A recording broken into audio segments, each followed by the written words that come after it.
30DYC, a yoga training system to create real and lasting results. And if you're like most people in the world, your shoulders probably feel pretty tight, and it's also connected to your neck and your upper back. So as we open up the shoulders, it can help you to relieve any kind of neck pain or tension, and also in the TMJ and the jaw area, as well as headaches. You can put your fingers right around the shoulder blades and pull forward as you press your elbows away from the chest, chin into the chest.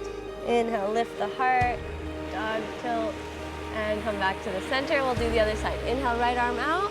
Exhale, right arm through. Lower the shoulder. And interlace the fingers, pull that right arm to the left. Open up the right shoulder here, spine nice and long. Tailbone is lifted, neck is relaxed, breathing deeply. Right side body here, just like that. Take a few breaths. Inhale back to the center, and slowly release. Prayer to the heart, towards the sky, breathing into the left shoulder here. Then take a few breaths.